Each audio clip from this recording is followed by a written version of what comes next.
What's up, everybody? We're back again with another special episode. I'm super excited to have with us a special guest that we're going to meet together. One of the reasons we started doing content and stuff is because we knew Charlotte was popping with creators, with innovators, with entrepreneurs. And, this is just, selfishly a cool way to meet some people. So we get to do it on camera. And without any further ado, I want to welcome to the show Melissa Chanel, Melissa Carnegie, but she goes by Melissa Chanel. Melissa, what's up? What's up? What's going on? Thank you so much for having me. I really appreciate it. Yes. Happy to be here. Yes. Happy to be in your presence. Thank you. And I just want to jump right into it. So the brand, the business is Kicks Fros, right? Right. Kicks Fros. Kicks Fros. So I'll tell everybody, I came in here a little nervous because I didn't have on my, I think my coolest pair of shoes right now. And I'm so out the game. If it wasn't for my homeboys and that, I would really know nothing. But I have some Travis Scott. Oh, yeah? The Air Max ones. Okay. I should have wore those today. I like those. Those are cool. No, I want you to be comfortable. I always tell people, be comfortable. It doesn't have to be the coolest kicks. It's what matches your style and what you like. So, okay. Yeah. So you cool. You chilling today. I'm chilling. good? Okay. Yeah. Well, I was nervous because I'm like, man, I should have brought out some better kicks. But when you looking at people, do you ever just like look at their kicks first and be like, yes, I don't want to. Yes. We have a mug. We have T-shirts that say "I make kick contact before eye contact." Oh, really? It's definitely something you do. It's not necessarily be like, "Oh, what they wearing," but more so of like sometimes you can gauge how people are feeling that day or their personality if they have colorful, cool sneakers on, or like a great conversation starter. So I'm always like. So when you look at my kicks, what do you think today? And I got on White Sox. I don't know if the people can see. You are good. You chilling. You're relaxed. You're comfortable. Okay. And you're in style with fall. Okay. You're giving me like the caramel, the cocoa colorway. Okay. I like it. So yeah, you're chilling today. Okay, cool. Yeah. And you're comfortable. That's accurate. Which all that's matters. accurate. Okay. I was all about I got to get stuff done today. I don't have time to just be in this closet for 45 minutes trying to figure out what to wear. So. And it's Monday. Like it is Monday. Yeah, it's like we had just to get to it. Right. Get to it.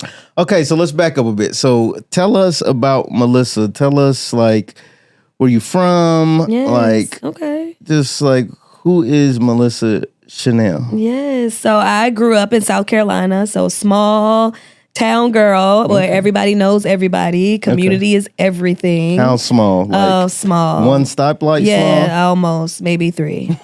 Walmart is the mall. Okay. We had a Belk and a Goodies growing up. Okay. No sneaker store. We have to travel to Columbia, South Carolina to buy all of our kicks. Okay. So I'm from Camden, South Carolina. So 30 minutes outside of Columbia. Okay. Very small town. Friday nights, football games were like the star of the town. I was a cheerleader. Oh, dope. So cultivating community and like that energy has always been instilled in me from young.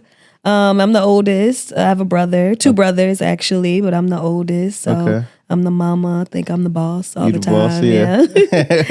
But yeah, just growing up in South Carolina, loved it. Went to college in South Carolina, down in Florence, South Carolina. Dope. Shout out to Francis Marion University. Met a lot of cool people. I'm a Delta. Okay. I pledged my sorority. All right. In South Carolina as well. And yeah, decided to move to Charlotte. My mom lives here. My aunt, cousins. Always loved it growing up. And I was like, you know what? After college, I'm going to move to Charlotte. Yeah. I'm going to work on TV. I had it all planned out. Really? And Okay. then I graduated in like 2008 when it was like jobs were very scarce. Yes. I did a little bit of everything. Same here. When I moved to Charlotte. I graduated in 08 too. So it was just like, what in the world is going on with this economy right now? Yeah.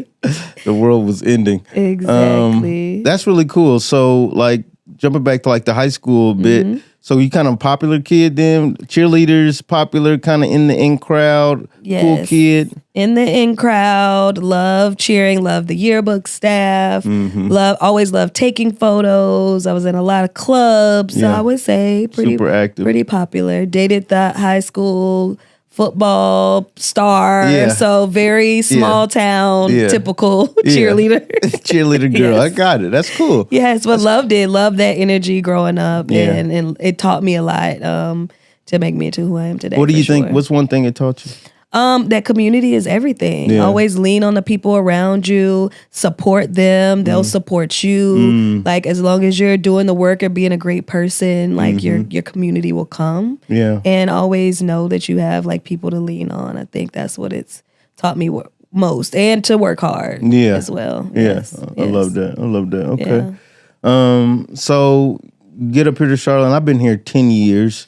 So, and I just moved to Charlotte just because that's where the job was. I mean, and if you're from Charlotte, like a lot of people aren't from Charlotte. Exactly. That's like a unicorn when you meet someone. I'm like, where are you from? They're like, Charlotte. I'm like, whoa. Right. Okay. Exactly. What do you think? I'm always asking a ton of questions. So I get that a lot. So how long have you been here? Has it been like? Probably a total of like 10, 12 years. Okay. I moved to New York for 3 years in the mix of it all. Oh, wow, yeah. And moved back to Charlotte around like 2016, 2017. Okay, dope. So what's this like in your career? Like, what are you doing after school? You were going to do TV and all that sort of thing, and you had all these plans. You'd already kind of, from what I'm picking up, been successful in a sense. You know, learned a lot of cool stuff, was kind of a leader, doing things. So, 2008 was a very scary time. So what does your path look like in terms of career and in terms of, generating income? Yes, it was just working. It was all about getting the job, finding a job and working. I was a bank teller. Okay. I was a manager at a little girl's clothing store. I worked at Aldo Shoes in the mall. Yeah. And I was also all about connecting and meeting people and connecting with people. So I would go out to different events in Charlotte, fashion shows, different things that would be going on in the city. And then I got a job in Charlotte for NBC News Channel, working as an archives producer. Oh, so you got to the goal. I did get to the goal. Okay. I was more behind the scenes, but I learned so much about archival video, about breaking news. Michael Jackson passed away and I was at work. Oh, wow. And it was crazy in there. So it was my first time like being around breaking news and having all this archival footage to go through, the rights on what people can use, what they can't use for different stations. Oh, wow. So I learned a ton at that job. Shout out to NBC News Channel for sure. Made a lot of connections during that time as well. And then I started working for a research company. That came to an end. Started working at a research company. And then that's when my best friend kind of decided for me, like, hey, we're moving to New York. And I'm like, okay, dude, like trying to get him off my phone. Like, all right. And he's like, yeah, I'm moving in March. I was like, okay, I'm coming in April. And that's exactly what happened. Like I was being sarcastic and exactly what happened. I met a girl on Twitter who I've been friends with online. Told her I was looking for a job in New York. And she was like, my job is actually hiring. Can't tell you too much. Interviewed twice over Skype and they hired me. And I was the social media strategist for Girl Scouts of the USA. Wow. In New York. That's so dope. moved there a few months later. Yeah. And it was amazing. I always say I became a woman in New York. I Really? mean, Yeah. where else can you? I mean, Right. it was like hustle, bustle, grind all the time. Had family there, so that made it easier. Okay. I hit them up. They're like, yeah, come on. Wow. And that made it much easier transition for sure. And I learned a lot, met a lot of people, networked a ton. But to backtrack those years of living in Charlotte and trying to find my way, a friend suggested that I start a blog. And I couldn't, I wanted to do journalism, couldn't figure out. People were asking me on Facebook, DMs on Facebook, like, I'm going on a date with my boyfriend. Can you look at an outfit for me? Or what product should I use on my hair? I see you're natural. And I was like, what is a blog? So I looked it up, started a blog spot, started writing and sharing what I loved. And a hair care brand reached out like, hey, can we pay you to like shop the aisle and talk to people in a Walmart? And I'm like, pay me? They're like, what's your rate? I'm like, rate? I get paid for this? Paid to shop? So I started like looking it up, like what? And Eden Body Works hair care brand gave me my first blogger check. Wow. $350. Wow. I went in and talked to a few people in the aisle, suggested some of their product range. And that was a cool experience. And that's when I started taking blogging really serious. So, and it was something I did on the side. Before I moved to New York, I still kept it up. this whole time, kept it up while in New York. I'm like, this is the perfect place. I could talk about my experience, my style, with the city as my backdrop. Found a dope photographer that was trying to get, into photography. So both of us just starting out. He was grinding, I was grinding. So it really worked out for me. Because your photography is dope. Thank you. I was looking at you, just doing research on you. I'm like, man, you got some good photos. Just so many different settings, so many different looks, styles, feels. So was it most of that your buddy that you met in a networking relationship? That's my buddy I met here in Charlotte. Yeah, one of my best friends now. It's crazy. I like network and meet people and talk to people, and that's my thing. And I met this young lady who was a makeup artist, and she was dating one of my cousins at the time, and we really clicked. And she was like, my best friend is, trying to get into photography. And boom. And so that's a lot of the photos you see now. That's dope. We kind of grew together once I moved back. Is this your superpower? Yes. I say cultivating community is definitely my superpower, for sure. So give us a couple tips on how should people do that, and what stops people from doing it? I think being your authentic self helps you 100%. Don't think you have to be anyone else when cultivating community. Be you, and your tribe and your people would come. Ask for help when people offer to help you or to come support you in things that you're doing. That's been something that's hard for me, asking for help. I like to just do it on my own. Yeah. But that's one of the biggest ways I've cultivated a lot of community. People just reaching out, cold emails, like, I love to help you. Is there any projects you're working on? Anything you're working on? So accept that help. So wait, just doing cold emails to people that you might find. They've done that to me. Oh, they've done that DMs. To you. And has it worked? Yes. Or have you ignored them? No, I respond because I'm like, God is sending me these people for a reason. Like, I don't know what you can help me with, or we gonna figure it out. Right. Yes. Right. This could be a divine connection. Yes, it could be. And even if it doesn't, I met this really cool person, and now we have this interaction and, this friendship or whatever it blossoms into being. Right. That's good advice, because I think some people are hesitant about, no one's going to respond to me, people are getting so many DMs or emails. It's like, send it anyway. Send it anyway. Yeah, I sent a lot of cold emails too. Kicks and Fros. A cold email I sent for the WNBA All-Star got us out there. Wow. Yeah, for sure. This season. Tell us about that. So what was that about? I want to hear more about Kicks and Fros, but that experience was really cool. So I just, email. That's something we had on our radar that we wanted to do. You see how we can fit in there. We wanted to be there. We went the year before and done an event on our own with Jordan Brand. And so I was trying to figure out how to navigate us being a part of something the WNBA already had going on. Went the year before and did something with Jordan Brand. Like, we can't just slide past that. So we curate a lot of events. Okay. That's part of what the business does and is. Okay. Yes, that's part of what Kicks and Fros is. So we are a lifestyle brand and community where we have lifestyle merch, sneaker themed merch for women, but a lot of men rock our stuff as well. T-shirts, sweatshirts, hats. Tote bags like I have today. We developed our own sneaker cleaner and launched it last year. Dope. So we have a lot of sneaker themed type of merchandise, mugs, enamel pins, stickers, you name it. And then events is our other thing. We host brunches. So we did a brunch series, and that's how I kind of wanted more people to know about Kicks and Fros in other cities. So I worked full time before. I know we're jumping around all over the place, but we're jumping. But it's cool. I worked full time before becoming a full time entrepreneur with Cantu Beauty for 6 years as their head of community and communications. Oh wow! And so sharing my ideas and thoughts with them of how they can tap into a community that they're not repeatedly talking to, which was sneaker community. We have women with hair, with locks, with braids, with twists, with afros. Right. So they love the idea. So we went on a brunch tour, had a few other sponsors.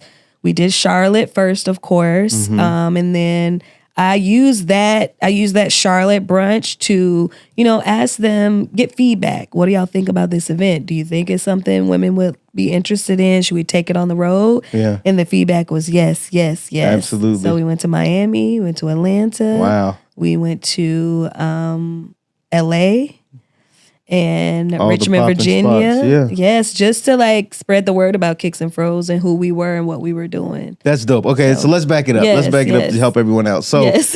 you've done, I can tell just by talking to you, you're a go-getter. You Yes. get stuff done. Yeah.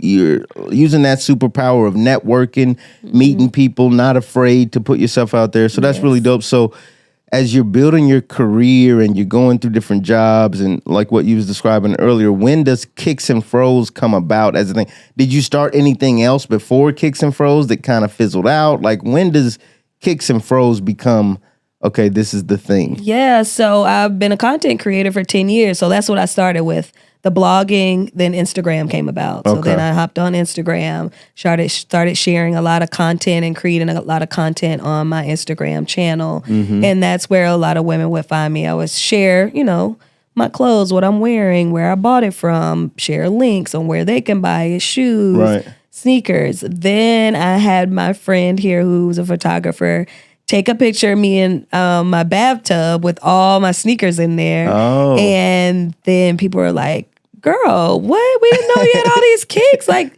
let's talk about this. I'm trying to find my sneaker style. Can you help me? Yeah. So I was like dabbling around with like doing like kind of one-on-one consulting with helping women find their personal sneaker style, finding sneakers that they like, and styling. And I was like, no, I like to dress myself. I don't really like to dress nobody else. I don't know what you like, and it's too stressful. So I was like, let me just, about 6 years ago, I was like, let me just start an Instagram page and share inspo for fun for women to go, and I'll just share different inspiration of women rocking sneakers, and women can go there and like look around and like, oh, this is some inspo, I want to go here, or I'm doing this something but I want to wear sneakers, let me go to Kicks and Fros and like see what I want to wear, just as a hobby and something How'd you fun. come up with the name?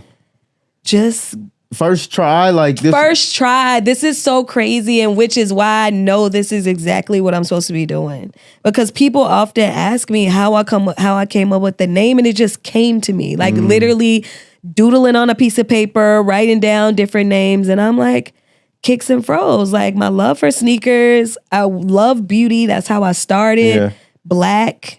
Afro fros doesn't necessarily mean an afro. It just means Natural, black. Yeah, natural. Black woman, black man, whoever. Yeah. So I just merged the two together, and I'm like, it sounds nice. Yeah. If I ever wanted to build upon it and have actual products, I think it could work within hair care and within sneakers. Right. So I like stuck with it. I asked a few people who I go to, my trusted like friends that are business minded, and they're like, yeah, that's it. Yeah. That's it. No, that's dope. I mean, I think you hit it on a nail on the head. Do you think, how important is God to you? Or like very important, very important. That's what I'm like, I know. it He's was a like, divine sort of spiritual like, this is it. deposit. Like you've been working hard. I see you putting in the work. I see you doing these different things, trying to find your lane and what you want to do and who you are. And this is it. Yeah. And I felt like he definitely It was authentically you. right there. How many- It doesn't feel like work at all. How many kicks do you have? Ooh, a lot. Probably like last time I counted it was 150 pairs, but I'm sure it's over that. But I do probably like 170. But I do like to go through them every so often, donate some. My bonus daughter is almost my size. So she's like, can you save these for me, please? Can you please save these for me? Yeah. But little cousins, I always try to like go through them every so often. So I'm at that point where I need to start going through them. And a lot of people think I'm gifted a lot of these sneakers, but no, I'm gifted some, but 80% I purchase on my own. Yeah. No, that's dope. Yeah, something that I love and like. What do you think it is? And I wanted to ask this earlier, but it just came back to me. We talk a lot about money on the show. We talk about like using your money correctly and all that sort of thing. And so this is a multi-part question, which a lot of my my brain just thinks like this. It's very complicated. So Okay. what do you think it is break it about down. Black people and shoes? And, our kicks, our shoes. I think there's this thing where for us, if I was answering, I'd say, it's a status thing. It was an acceptance thing. If you got to drive to Columbia to get your kicks, it's like, I'm coming back to the city and I'm gonna have something everybody not gonna have. Right. And it is there's something about that. But psychologically, like now that we're in our 20s, 30s, 40s, 50s, 60s, whatever, what is it about Black people where it's like we gotta have cool shoes on? I think it is, or it was like, kind of like a status thing. But I also think like we come from kings and queens. And I think we've come from that. So it's more of our personal liking, or this is what we're supposed to have. This is what we've always been a part of. We just might not know that history because it was so long ago. Right. But I feel like this is us. Everybody wants to be like us. Everybody wants to have our style, our who we are, our culture.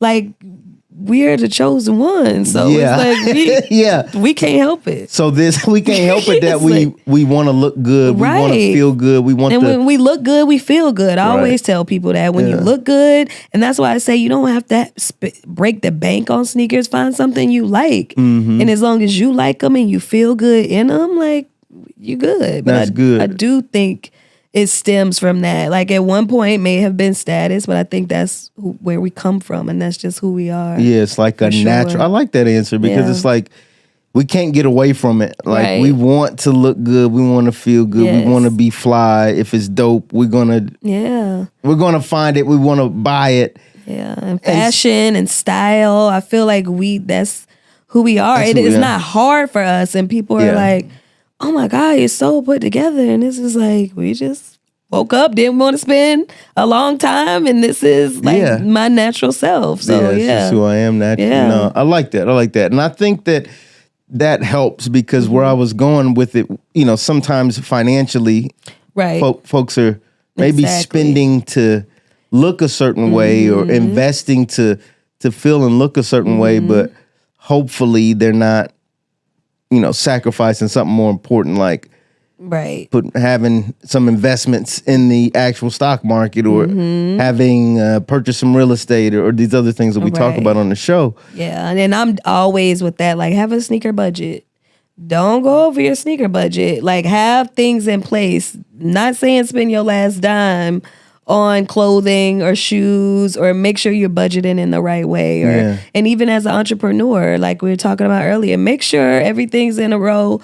Tell my brother, my younger cousins who, look up to me and they're very entrepreneurial because that's the type of family we come from. Yeah. But it's like, I worked a full-time job since I was 20, when you graduate college, 22, to get to this point, I saved, I stacked, I've done different things. You can't just think, oh, I'll quit my job and you get into it. Right. You got to make sure you're prepared and have a plan too. Absolutely. So what do you think's a good budget for sneakers?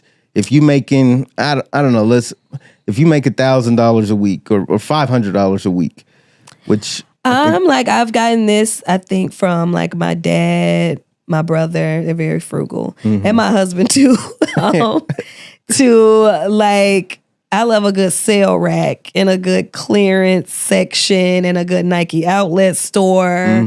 So that kind of depends. If you're making $1,000 a week, so you're making probably like 4 G's a month, I would say maybe like a $300, $400 sneaker budget, like a $300 going to outlets, looking around. You don't need, I say, if you have a good solid 8 to 10 pair of sneakers, you can rotate around for different things, whether you're exercising, whether it's like some for style, for different things you have going on. I feel like that's a good collection. You don't need a ton. I know people always ask, like, how many sneakers you have? But the older I get, I'm learning, like, I can, sell this or give this away. I don't need this because I have something that's similar to make my collection cohesive and to have like what I need in my closet to like still be fly and cool. Yeah, so you think, just say about $350. $350 for the year or per month? If you a sneakerhead, it's got to be per month. Yeah. If you a sneakerhead, I'll say per month. But if you're not, I would probably say quarterly, maybe $200 quarterly. Yeah. If you're not, if you're just trying to find you a good solid 4 or 5 pair of sneakers for the year. So what's the definition to you of a sneakerhead? Someone who has a love for sneakers, has a passion for sneakers, loves the history behind it, or even just the storytelling, not necessarily a history behind it, the storytelling with different launches, and someone who just genuinely likes sneakers. I don't think a sneakerhead has to be like somebody that I could quiz you up on all this sneaker knowledge and all. No. Yeah. I think it's someone who genuinely likes sneaker, loves sneaker culture, may attend different events, wants to see what's happening within the community around sneakers. I think that's like my definition of a sneakerhead. And see, the only reason I would agree with you on a sneakerhead could spend that much money per month is because I think a sneakerhead has done their research. Yes, you like it so much, you know what's hot. You know what's going to probably have resale value. You know what's like, you just know the coolest. You know what's launching. You know the partnerships that are coming out of it. You know, like you said, the resale value. I have sneakers, like if something was to ever happen, I can make some cash quick. So you know these things and you're studying these things, or some sneakerheads do purchase the flip. Like I know if I get these, I can resell them for this amount. Absolutely. So I'm gonna try to get them. So, and especially if you have a business made out of it, then it makes sense. It makes sense for itself, because at that point it's an investment. Or even if you don't get everything you spent back, you got a chance to use them a little bit, or just own them, and you can, what would that? You have some resale value, so it's not like, say it's a $500 pair of sneakers, which somebody may like, whoa, it's sneakers that cost that much, but maybe you can still sell them for $350. So they really only cost you $150 at that point. You know? No. So but I don't agree with paying $500 for a pair. But so I'm like, is that not cool? I think some sneakerheads maybe, or people in general thought that might have been cool at one point, but we're not spending no $500 on those sneakers now. We got more things to be doing. So like no. We talked about this on one of the shows recently. Like sometimes when people just try to spend money on stuff, the opposite effect actually takes place. Yes. Like you got on something that is deemed real expensive, but it's not really cool. It's not really what's popping. It's like you, or it's not you. Like, why did you overspend on that? Right. Like you're trying to be something that you're not. You're trying to. You want people to think you're something, right? And it's like, no, that's not where it's at. Okay, I love that. Yeah. Okay, so talk about Kicks and Fros more. So what have you? Has it been up the whole way? Has everything just kind of fell in place with this, or have you had any setbacks? Have you wanted to quit? Have you wanted to stop blogging? Have you wanted to give up? Like, what is some of the tension on this journey? Yeah, blogging is a lot, especially when working full time. I'll start there because that's how my journey kind of started, like writing a lot. And that's a lot when you work in a full-time job and you're trying to write on weekends or after work, or you're trying to take photos so you can have that. And so right now, even for me, I'm like, blogging was a season for me. And I think I learned a lot in that season. I miss writing sometimes, and I know I'll probably get back to it. May not be as frequent as I was, but I know I will get back to it. So I started doing like the social media content creating, whether that's Instagram or TikTok, and have a newsletter, and like that's still how I can reach my community. Right. But Kicks and Fros definitely has been like a uptick, and that's why I feel like it's where I'm supposed to be and what I'm supposed to be doing. Yeah. Because challenges maybe buying too much of a certain merch and learning there, like, okay, people didn't really like that. I spent a little, that might have been, that's only setback that I've had like this whole time. I always say like slow and steady wins the race. I don't have to, I'm not trying to get here. I'm staying here.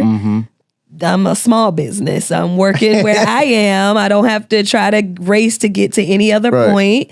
And I think that has helped me a lot in the long run, like making sure I understand. Or my husband does a lot of our finances, so making sure I'm asking him, like, is this the right thing to do? Or being very careful of how we spend our money and things we spend our money on. And I think that has been very helpful. So the only thing that is set back is like I can get kind of crazy on merch. And he was like, I told you. Yeah. I'm like, oh yeah, you was right. I shouldn't order all those tote bags. Right. But I've learned from that now. Yeah. And now I know. But everything else has been an uptick to where people have just, hey, we found you on TikTok.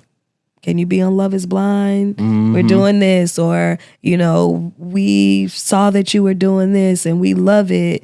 Can we come interview you? So it's been very much of the community has loved it. People really like it. They think it's very cool and interesting. And knowing that, you know, we started this as just an online shop. I created a sneaker money pouch because I was going to a sneaker ball in Atlanta. And I love to talk, but sometimes, you know, it could get awkward. So I wanted a conversation piece to where people would be like, oh, that's dope. Where you got that from? And then I could be like, oh, hey, girl, whatever.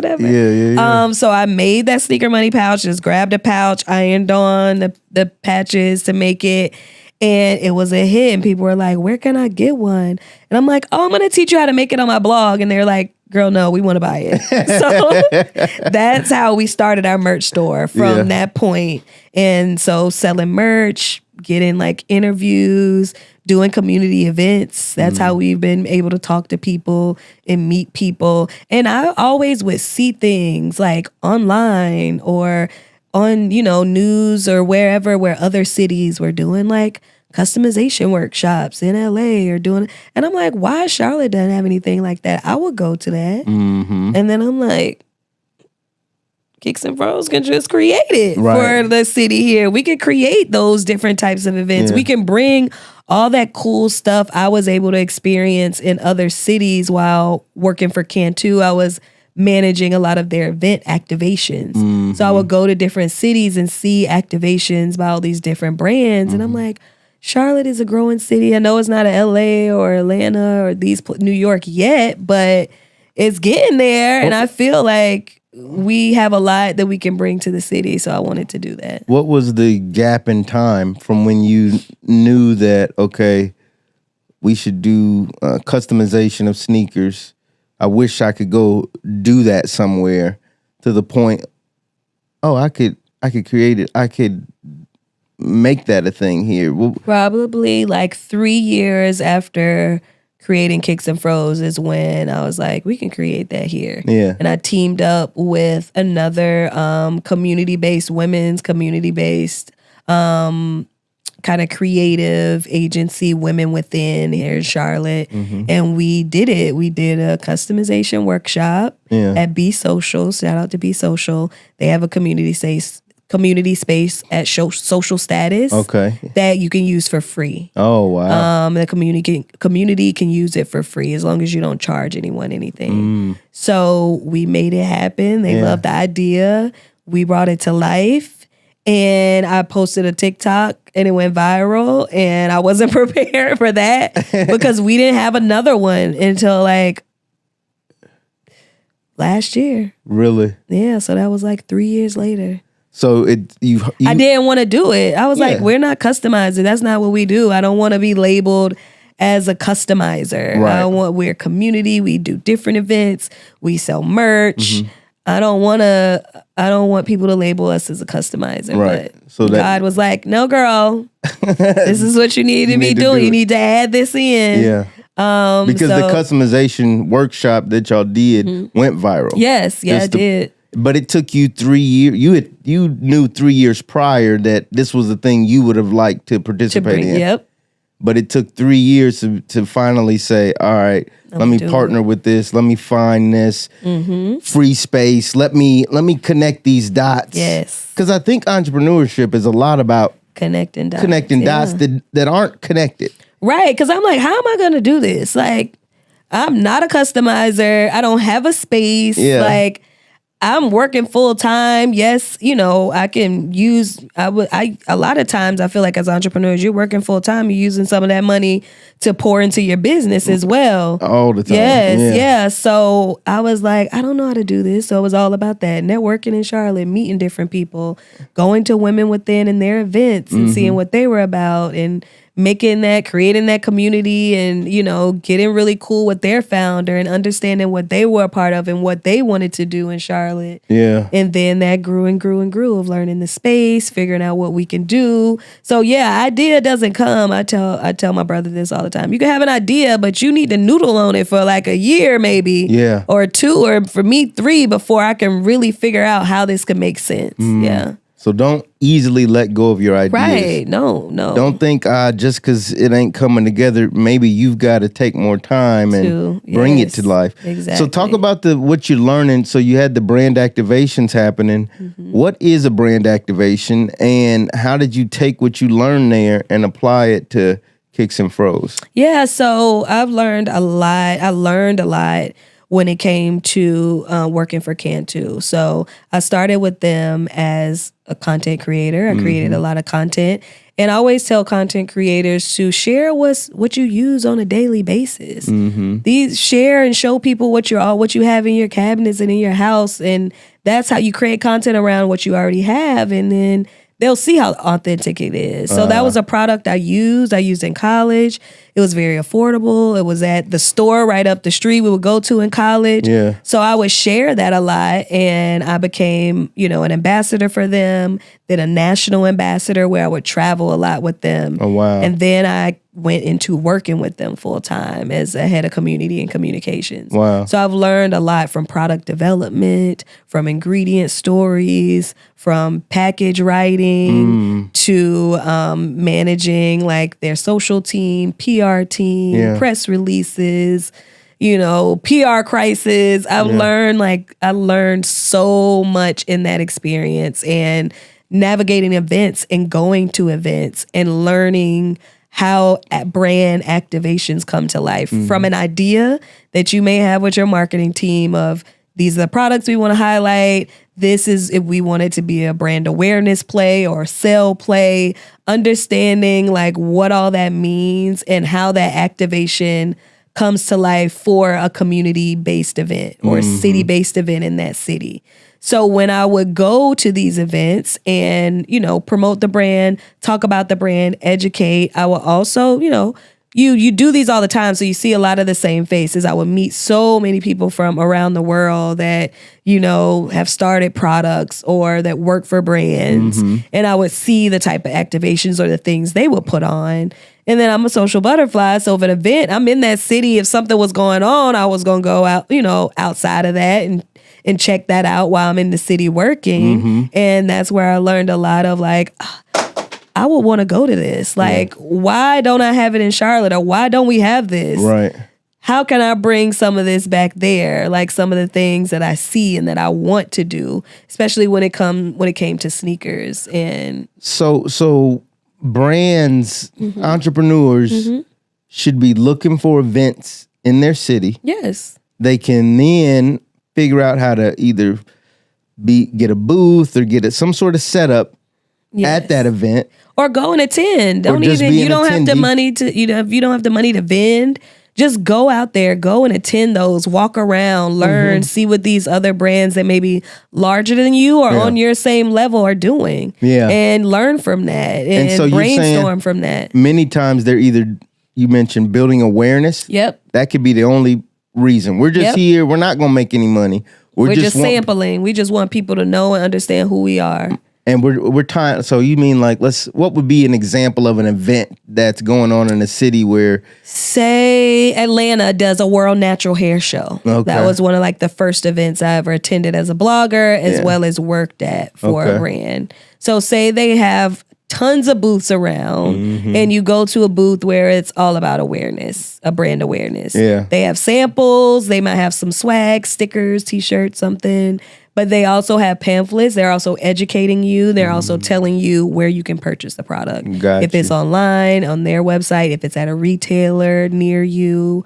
So they're seeing how many people they're touching as they're coming in the door, and understanding how many people attended the event. So, and doing the numbers on that. In real time. Yeah. I'm activating this brand in the community. I'm Right. making people aware, or you mentioned, what was the other one? Awareness or actual Sales. Some people are selling, so you have a 2 for $10 bundle, Yeah. or different types of bundle, and they're Sale. doing demos. So Yeah. I'm showing you how this product works. Your hair type or whatever the case may be, your sneakers want to get clean. I'm showing you how this cleaner works. You have kids. Okay, I need this cleaner. Let me go over here and buy a bottle. They're doing 2 for $10. Right. I'm gonna get 2 bottles. Come on, let's go. So you're, selling, getting sales, Yeah. you're generating sales, but also driving traffic to your space and to your Right. booth because you have a hair demo or you're cleaning sneakers or you have something cool going on. And then the last thing you mentioned is your network. You're making new contacts. You're You're seeing making new people contacts. that were probably at the last event in Yes. Boston or in DC. And now there's a network that you're gaining from just, oh, this is how this is done. Yes, and all from attending. I would go with business cards, and I'm talking to people, handing out my business cards, letting them know what I do. Yeah. And just that's how I would network. And Would you meet talk people. about Cantu and Kicks and Fros at the same time? Well, I wasn't really working for. Oh, I at hadn't the time? started Kicks and Fros at the time Okay, of yeah, these started. events. Okay. Yeah, but sometimes we would integrate Kicks and Fros into Cantu events. Yeah. Just to make have that cool factor of Really? oh, this is something different. Okay. Or I started wearing sneakers to their events, and people would notice that. Was too. that cool? Did you have to get approval? Or Yeah, was I it- would talk to them about it. They loved. I always say I will work for a company who is also invested in my dreams and things that I want to do. And they were a company that was like that. They were very much supportive of outside things that we did or outside passions that we had. And if I had an idea to maybe integrate it and they thought it was a cool way, or like I said, they can tap into natural hair enthusiasts in a different type of way and not at a beauty show where you're trying to fuss for attention. Right. But somewhere else where, sneakers may be prominent, but oh wow, y'all also you have hair and you have to keep If yes. you care about the bottom of your body, you probably care about Exactly. the top of your body as well. Yes, so Yeah. finding ways to integrate that, and I always That's tell smart people, too, because I don't think entrepreneurs are a lot of times they thinking about, well, I got to go to this type of show because this is No. what my product is, but you got to think kind of around yes, what else are your customers interested in, right. that- Where you can be the star of the show and not necessarily arguing with like-minded, not arguing, but fighting for Yeah. attention with like-minded businesses who Yeah. are like yours. Right. Well, it's a different place you can go to. Essence Fest as well. I go,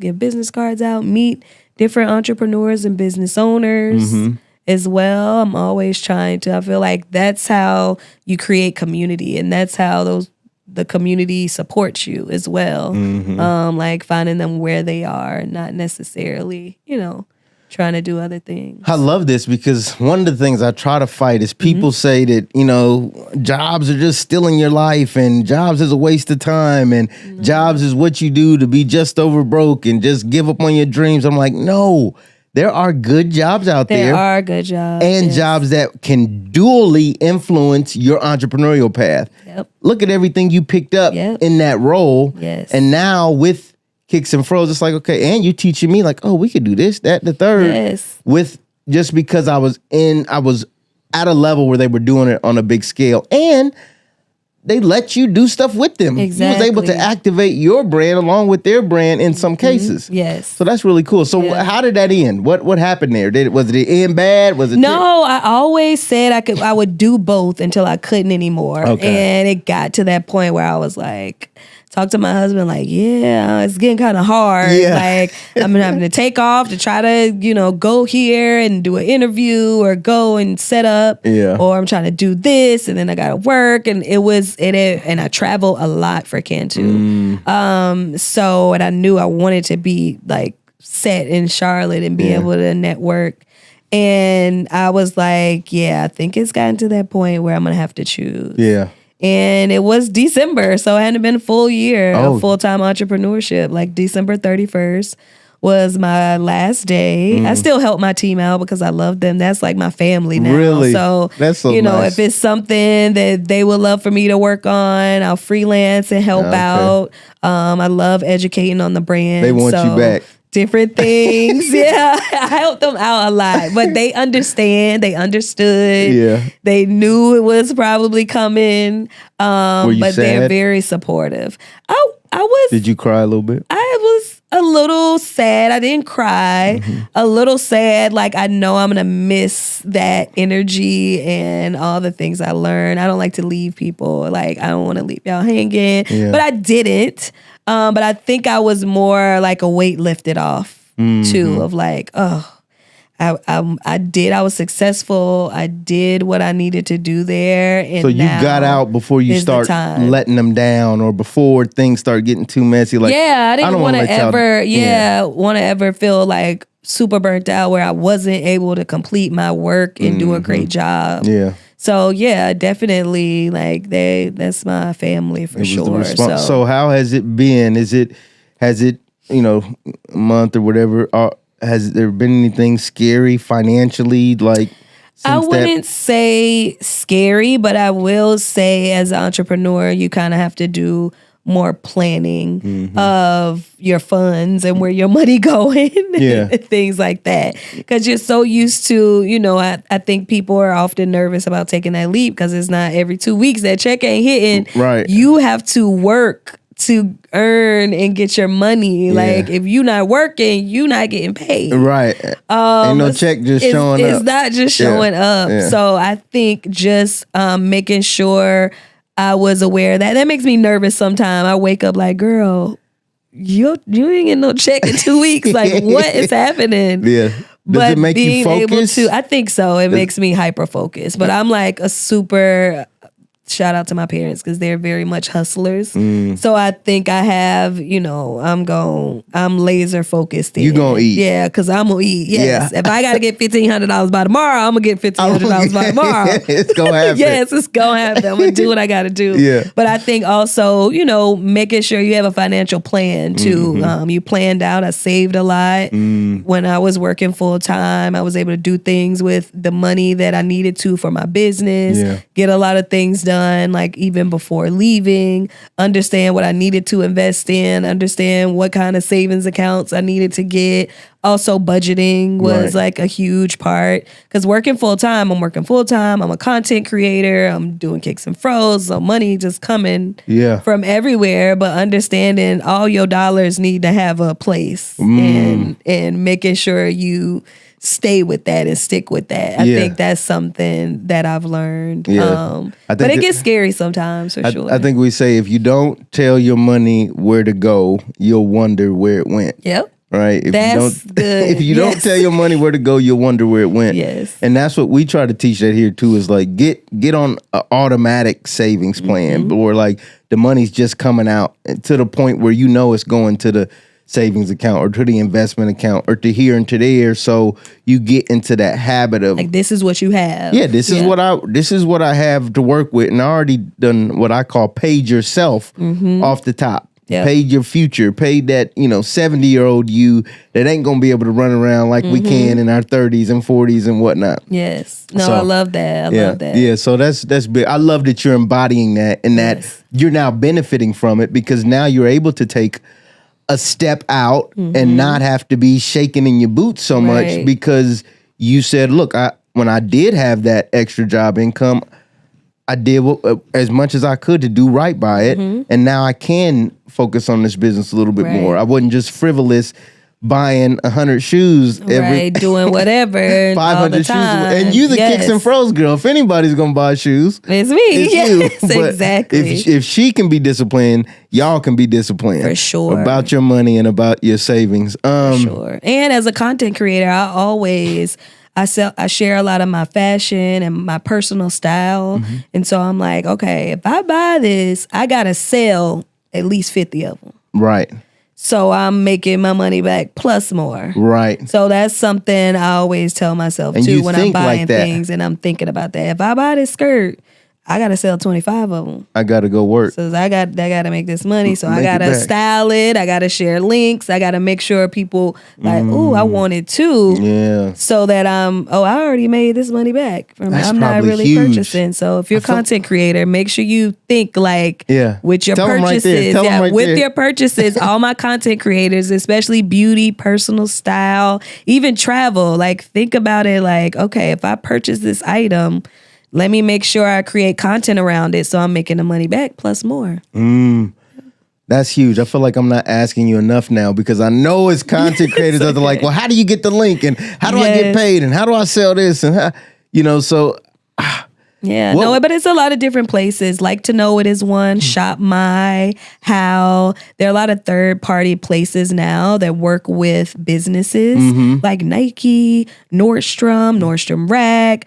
Different businesses work with them, so you get a percentage of commission off of every sale that you make. Okay, Sam, again, you said Shop Now. Shop My. Shop My. Shop which My. will give the content creator some link. sort of link so they can share it out. Share it and get you paid. Yep. Okay. Like to Know It is another one. How is another one. Wow. So you look up those like third parties. Big gems, y'all finna get paid. Yes, they get paid. Share those links out. Show people they want to buy it. They want to purchase it. So share that stuff. And they trust you because this is just stuff you already using. It's a skirt you already like. Exactly. Yeah, so That's now dope. I'm sharing it with you, and also newsletters. Make sure you have a newsletter. If Instagram goes away tomorrow, how you gonna get in touch with your community? TikTok goes away tomorrow. Even they keep threatening us is they deleting it in a year in January. Yeah. Like how are you gonna stay in touch with your community that you've cultivated for all these years? Yeah. So definitely, have a newsletter. Have a place where you're collecting data and collecting emails. So talk about that a little bit, like cultivating community. How many followers do you have now? Now, Melissa Chanel, like around 40K, and Kicks Fros, like almost 30. And then we got newsletter subscribers too. That's significant. Like a couple hundred newsletter, like almost 1,000 newsletter subscribers. Wow, that's a lot. Yeah. And I don't know if that's the litmus test for building a community, but how did you see that go and grow? Was it the one viral video? Was it one thing? Or slow and steady wins the race. Just slow and steady. Consistency, sharing daily, making sure you're on top of the things that you're sharing. You're on your stories, you're sharing different things. You're giving your community and followers a sense of who you are. It's not you're talking to them like a friend. Yeah. You're making them want to come back or see what you're doing on a daily basis. So I would say just making sure that you're like staying on top of your consistency. And that's what's going to help you continue to grow. And that's what's going to help you to continue to grow with the right people. Because going viral, like, those people are not your community. You go viral and then, they come, but they're not interacting with you. They're not talking to you. So they're not purchasing from you. So viral's not the goal. It's fun. Yeah, it's fun. It's fun. It brings awareness to who you are. It may bring, we've seen, a few bags too. We've seen a lot of people go viral and it's done great things. So it can, but don't depend on that. Right. Depend on your consistency of creating your social persona of like who you are and being your authentic self to take you there too. How do you talk to the community? How do you deal with them? What is it something that makes it feel more friendly? Just like who I am. Like, hey y'all, what's up? Like just very much natural. And you was never nervous in front of No, I think that's all like I was on like in middle or fourth grade. I remember I was on the what do we call it? Like the weather, the morning announcements. Like I'm always, we had a camera, we were doing, so like talking and public speaking. I majored in PR in college. So I was always like kind of talking in front of people. So of course, like doing it in stores at some points, I used to be nervous. Now I have my tripod. I'm walking, people walk past like, I'm sorry. It's fine, girl. Go ahead. I can clip you right on out. It's no problem. So and I know as you do it more, you'll get comfortable because some people are nervous. And it's like, just as you consistently do it more, you get more and more comfortable. And then that's what helps bring people. But going viral is cool, but how many opportunities are you going to get at that point the better, in that community? Rather than the better thing is consistency is what I'm hearing. Yes, because I've done a lot of research on like, even if people have 100,000 followers, 1,000,000 followers. They try to sell a t-shirt and they sell 10. For somebody who got Right. 40, they can that really rock with you that and really be like, no, that's Melissa. I rock with her. I Exactly. love her. That's her. You Yep. know, they get that real connection with Yes, you. That's for dope. sure. So you don't need 100 to have 40 No. real people solid that rock ones, with you. yes, and you're good. What would you say is the time commitment per week to be consistent? Are you like 5 hours a week ends up being, I got to take the video in the store. I got to go clip it up. I'm going to do that at night. I'm going to go write the post, the caption before I go to sleep. Like, how do you interweave it into your life? I think batch shooting helps. So I'll shoot. I'll shoot five batch. Yeah, I'll shoot 5 outfits in a day. Yep. And that's one for every day. Yeah. I'll make some little clips of different pairs of sneakers that I know I want to share and provide links. Mm-hmm. And that's me for the whole week. Mm-hmm. I'll go in my notes if I'm laying on the couch and we watching football or something. I'm like, and my team isn't doing good. I'm a Steelers fan, black and yellow. But my husband is a Dallas, and last night we was watching it, and I was in my stories and also in my notes section writing out captions. Yeah. So I think be proactive. You don't have to do it every day. Set yourself up for success by batch shooting, batch writing, your captions, your stories of what you want to share. Yes, it's great to be in the moment. Sometimes I might be in the moment like once or twice a day where I'm like sharing kind of in the moment stuff, which is usually like my hot girl walk in the mornings, checking in, tapping in my community, making sure they move their body every day. Okay, it's called the hot girl walk. Hot girl walk. You named it? No, that was Meg the Stallion. I think she named it. Yes. Okay, I'm sorry, Meg. No. I should know that, Meg. I'm sorry. I'm getting old. I think someone in her camp, maybe or Nike. I don't know who it was. Yeah. But the hot girl walk is something that I'll share live, or something funny at home, or my bonus daughter want to be in a video or something. Yeah. Like I'll do that in the moment. But a lot of times I try to people are seeing stuff that's I pre-recorded. Yeah. Yeah. Does it ever interfere with your relationship as a wife, as a mother? No, I think I try to keep my personal life personal. And, if my husband wants to be on or like, oh yeah, I'm like, you look fly, you want to share your outfit? And he's like, okay. But if he don't, or if she doesn't, I'm like, cool. I don't have to do it. This is my job. This is what I do. This is what you do. I definitely understand. Yeah. So I do think at first or at the beginning when I was growing, it was hard to turn it off. But now I'm like, phones, I don't know where it is half the time, or it's over here, and I'm eating dinner, or we watching TV or something. But some moments of if I have a really cool experience and my Instagram is going crazy, and I love responding back to everybody, because I'm people always say oh my God, you respond back, or I see you in person. I'm just like you. I'm not here. Right. Oh my God. Yes. I'm I am just like you, girl. No. So I always try to respond back to people. So if it's a cool moment that I've shared where it's getting a lot of traction, then sometimes I'm really into it. But I try to make sure I, carve out time and put phone away when it needs to be put away. Dope. Okay, I wanted to ask you this. We saw you on the Jennifer Hudson show. Yes, such a cool experience. Super cool. So how does somebody, and I imagine it was dope, but how, I'm thinking from the entrepreneurial side, people that want to get their stuff out there, have you ever had somebody ask you, how did you get on that? How did you make that happen? Who did you ask? Who did you email? What did you do? So my PR, Kay, shout out to Kay Williams. She lives in Atlanta. Okay. So I knew I was coming out with the sneaker cleaner, right? And I knew I've done a lot of news around Charlotte, a lot of things around Charlotte. So I can email them hey, I have this coming up. You guys have a segment that we can work on or something we can work into.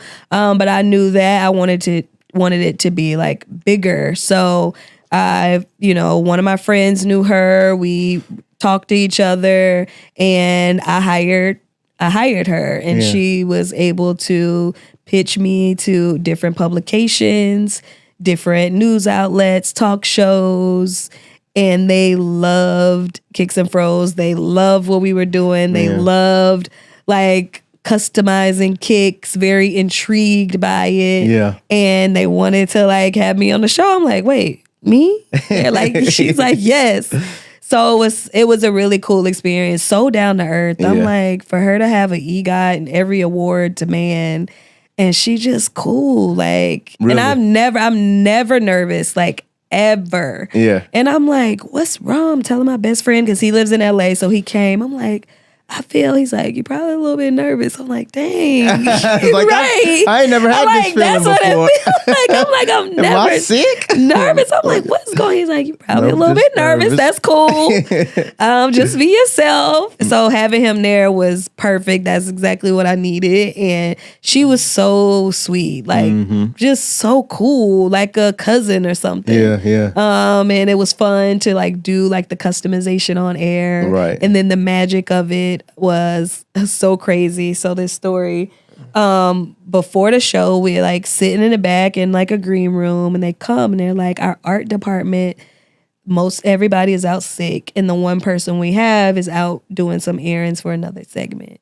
So we need you to customize the sneakers for Jennifer.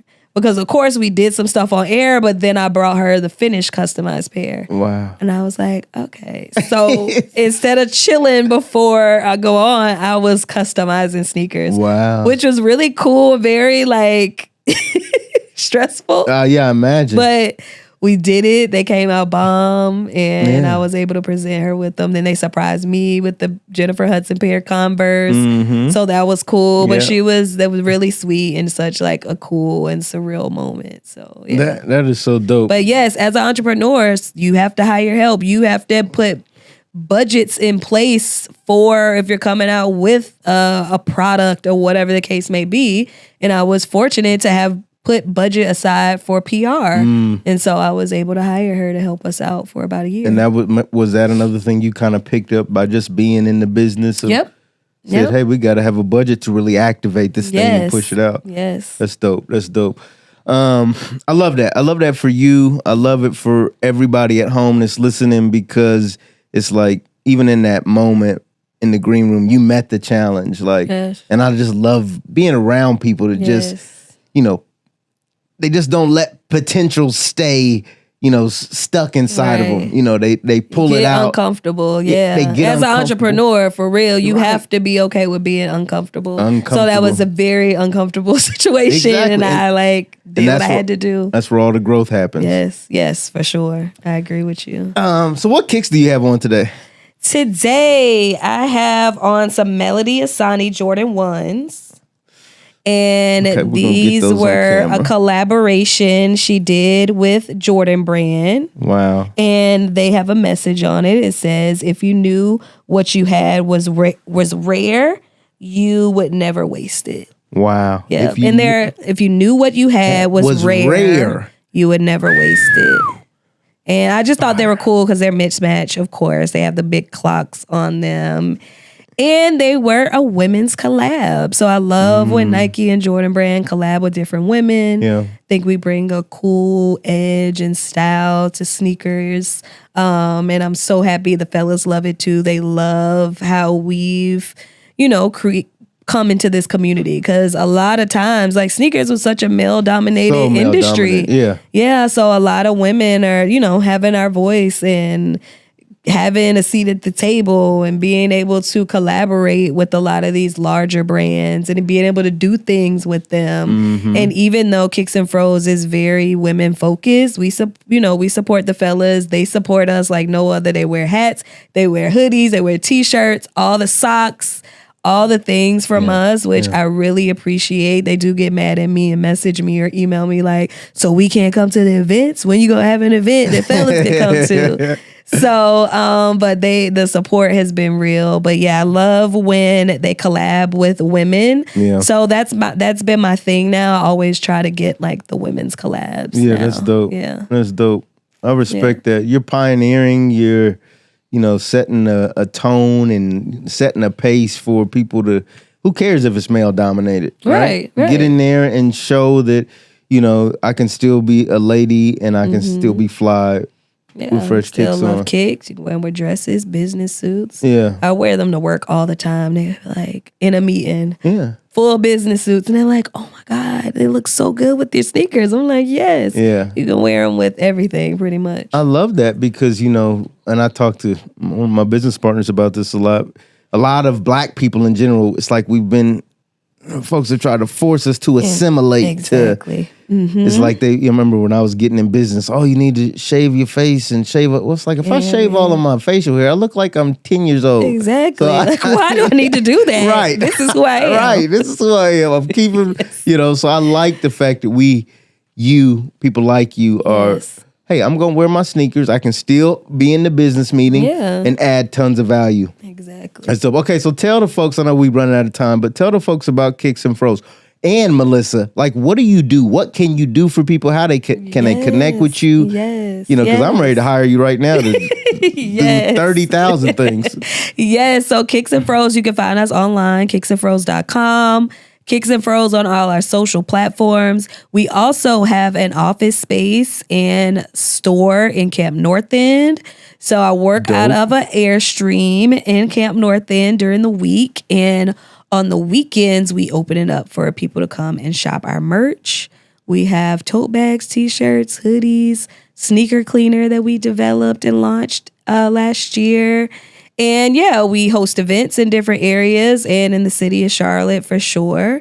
So check us out. And then Melissa Chanel on all platforms. You can find me, find out about my personal style, my love for sneakers, my life, travels, all that good stuff. That's dope. That's dope. Yes. You like to travel too? Love to travel. I go to Thailand on Monday. Really? Yes. On Monday? Yes. That is dope. Yes, my best friend, she turns 40 and she's like, "You down for a trip?" I'm like, "Yes." Yes. So we please. leave on Monday. I'm That's super dope. excited. But I do love to travel. I feel like it opens your mind up, especially being from a super small town. Like it opens your mind up to so many other cultures, other ways of thinking, business as well. Yeah. So I hear our I money love is it. long in Thailand too. yes, The US I'm gonna be dollar. rich over Yeah, you there. I rich. looked You it up. I said, I'm up. Get massages every day. Yes. The most expensive thing is the flight. Yeah, Everything that's else is it. like Yeah. super cheap. So I'm excited about that. That's dope. That's dope. What's the final piece of advice you would give our entrepreneurs on their journey, folks getting started or folks that's been going a long time? I would say create a plan, execute on that plan, and work. You're going to work much harder than you did at any business. So be ready to put in that work and stay consistent. Stay consistent on everything that you do. And remember that consistency is key. Boom. Consistency Yes. is key. It's worked for you. Yes. Thanks for coming. Thanks for having me. It's I been a appreciate joy it. listening to your story and just Thank you. I know it's not stopping here and I know it's going to keep going. So we're happy we met you at this stage. Can't wait to see where else you're going and what else God is going to continue to do to bless what you got going on. I love the fact that Melissa talked about being like authentic and how things have been on an uptick for her because she's been her authentic self. And while being her authentic self, she still realized I got to still be consistent. I still got to do the work. I still got to, every day show up for myself and my business. So if you're listening to us, continue to show up for yourself. Continue to do the work. Continue to be consistent. Until next time, it's your boy, StephenMotivate. Stay motivated. Peace.